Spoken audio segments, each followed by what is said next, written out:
When infamous actor John Wilkes Booth entered the theater and fired the fateful shots in the back of President Abraham Lincoln's head, causing the bearded statesman's untimely death and ushering in a new era for the American South, and effectively ending the first American Civil War, the symbolic representation of this singular event was not unlike the symbolic representation of the death of Linkin Park's original vocalist, Chester Bennington.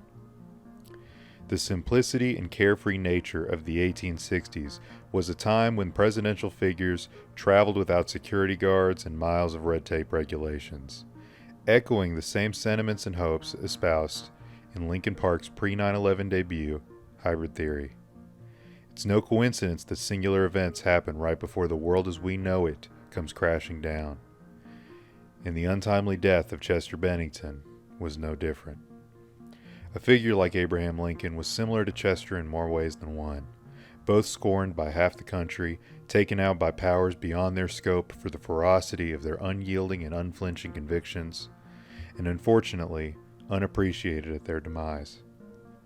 The Epstein files and the dastardly deeds of Hollywood moguls and Bohemian Grove regulars, such as Bill Cosby and Dan Schneider, were the talk of the town, only in the sense that the town eccentrics and outcasted truth seekers spoke of them with convinced clarity.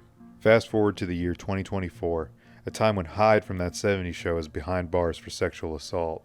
Harvey Weinstein is no longer funding the latest feet fest of Tarantino's Twisted Mind, and the evil deeds of the elite are cemented as fact as our nation is steered at the helm by a Cheeto-skinned rapist who took the reins from a prune-skinned racist.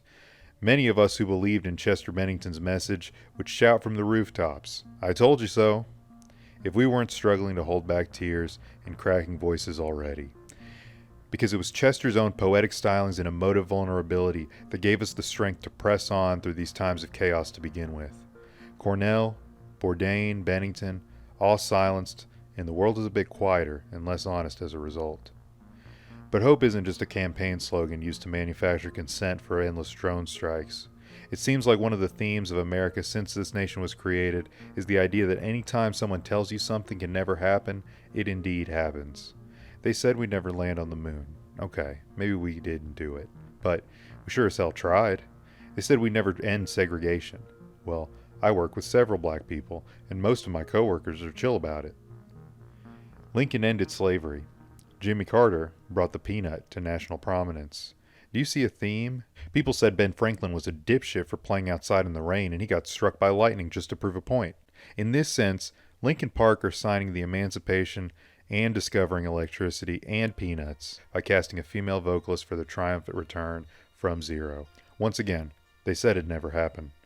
Maybe think twice before you say things aren't going to happen. Naysayers are naysayers for a reason, and it's not because they're horses. It seems they have a fetish simply for being proven wrong. Linkin Park is here to turn those people on yet again.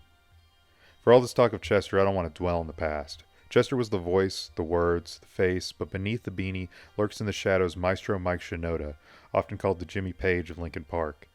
The formation of Linkin Park, down to their image, name, artwork, whatever, was no accident. Philosophy and rock are often a scorned sophomore combination akin to alcohol and benzos. Yet Linkin Park prove against all odds that they can drive the car home without so much as swerving.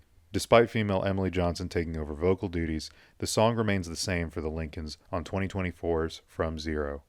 Nu metal hip-hop beats sparkle with clarity and conviction in a way that makes Biscuit and Korn's comebacks only suitable for being wiped off your mom's face. The lyrics are as pertinent as ever. In an era of persecution and bullying, this record is for everyone who is well acquainted with the bottom of a trash can or the pungent porcelain of a toilet bowl. There's a silver lining of hope in all of Linkin Park's music. Stuffed in a locker? Well, it's a nice place to get some sleep.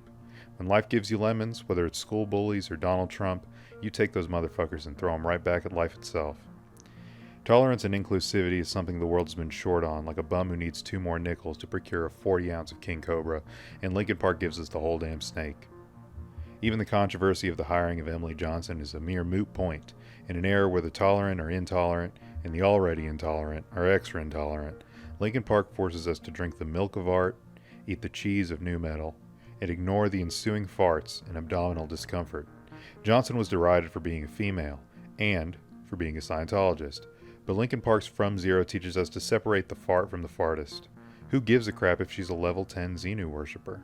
Since when did religion, race, gender, or creed matter in the world of music? Francis Bacon was difficult to work with, and we pay thousands just to catch a glimpse of his hellish landscapes. Honesty is in short supply, and Linkin Park are here to give us a supersized bag whether we like it or not. Linkin Park's From Zero gets a 4.5 out of 5. Superb.